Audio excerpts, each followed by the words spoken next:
Bonjour et bienvenue sur le podcast One Thing in a French Day.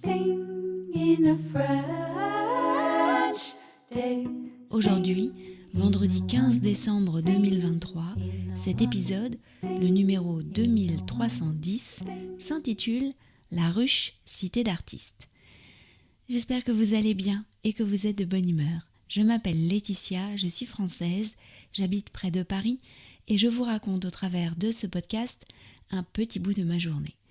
Vous pouvez vous abonner pour recevoir le texte du podcast, le transcript, sur onethinginafrenchday.com. Il existe en 2 versions, le texte seul, qui est déjà un excellent outil pour améliorer votre compréhension du français, à 3 € par mois, ou la version enrichie à 5,90 € par mois, avec des tournures de phrases utiles, des notes culturelles et des photos quand il y en a, bien sûr. Pour faire votre choix, n'hésitez pas à aller faire un tour sur le site du podcast. Tout est expliqué et vous pourrez ainsi voir les avantages de chacune des formules. La ruche, cité d'artistes. Il ne pleut pas, Anne-Laure. Non, il ne pleut pas, Laetitia, et je suis très heureuse de marcher sur un ciel presque bleu, avec presque un rayon de soleil. Oui, nous sommes dans le 15e arrondissement, loin dans Paris.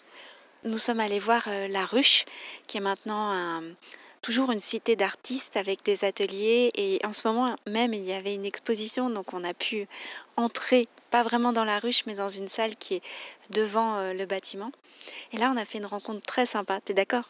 Oui, vraiment très, très agréable, avec une des anciennes de la ruche. Une des anciennes, alors elle est arrivée il y a 30 ans en France des États-Unis, où elle était professeure de, je sais pas, peut-être d'histoire de l'art ou de peinture. En tout cas, elle fait de la gravure ici et de la peinture à Paris. Elle s'appelle Jane Olson et on a vu d'ailleurs quelques-unes de ses œuvres. Et donc on est entré, il y a un lieu d'exposition à La Ruche. Et on a vu comme ça des œuvres de plusieurs personnes qui font partie toujours de cette communauté d'artistes de La Ruche. Et on a eu une discussion très très intéressante avec elle. Elle nous a raconté comment était La Ruche avant. Elle l'a connue dans les années 90, mais elle a vu des archives. Et c'est vrai que l'image qu'on en a au moment de sa création, et par exemple au moment où Modigliani arrive, ou Soutine, ou Fernand Léger aussi y habitait, c'est que c'était génial de pouvoir être un artiste et d'avoir un atelier là-bas, surtout dans cet endroit qui était fait pour ça. Mais que les conditions de vie étaient quand même assez dur, c'était pas forcément chauffé, bien isolé, etc. Et d'ailleurs, il y a beaucoup d'artistes qui sont tombés malades. En fait, les hivers étaient plus rigoureux que maintenant, j'imagine. Voilà, mais c'était quand même un lieu pour les artistes, ça l'est toujours. Et est-ce que tu peux nous raconter, Anne-Laure, en fait, comment La Ruche est née ? En fait, c'est Alfred Boucher, qui, comme beaucoup d'artistes, a connu la misère, et quand il est parvenu à une certaine célébrité, a décidé de créer en fait un lieu pour les artistes. Et ce que j'ai bien aimé, c'est qu'en fait, il voulait inciter les artistes à se démontrer aussi productifs que les abeilles. En fait, il disait, convaincu que pour méditer et réaliser, il fallait un climat de sécurité. Et c'est vrai que je pense que, comme je te l'ai dit l'autre fois devant chez Maria Vassiliev, c'est vraiment nécessaire en fait, cette sécurité. On ne peut pas créer sans avoir un sentiment d'être au moins contenu, d'être bien. Donc il achète un terrain de 5000 mètres carrés, hein, et il prend l'ancien pavillon en rotonde des vins de Bordeaux, tu sais, de l'exposition universelle de 1900, et puis il crée en fait cette espèce c'est vrai que ça ressemble à, on peut imaginer que ça ressemble à une ruche. Les ateliers sont tout petits, c'est un peu des cellules. Ça fait un peu comme des alvéoles. Bon, il y en a certains qui parlent de part de brie ou de cercueil. Peut-être parce qu'ils trouvaient ça trop petit. Et puis, non seulement il fournit le logement, mais il fournit aussi les modèles. Et puis, plus tard, un lieu d'exposition. Et encore plus tard, même, il va ouvrir un théâtre.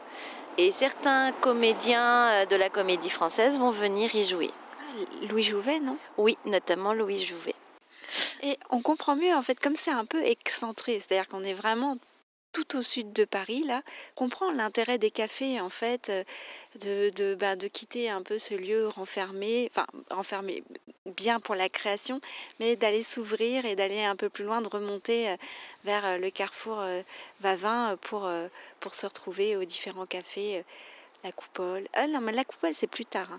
Oui, c'est plus tard. Plutôt le Dôme et la Rotonde. Oui, voilà. oui. Pour se réchauffer aussi. Hein. Ouais. Faire des rencontres. Croiser les gens de Montmartre. Voilà. Et puis la ruche, ça devait être sympathique, mais en même temps c'était autour d'un terrain vague.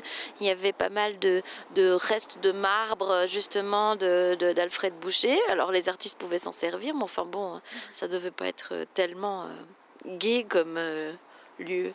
Je pense que c'est notre dernière sortie à Montparnasse, heureusement pas sous la pluie. Bon, on n'aura pas été boire à la Coupole, mais parce qu'il s'est quand même passé des choses à la Coupole. Hein.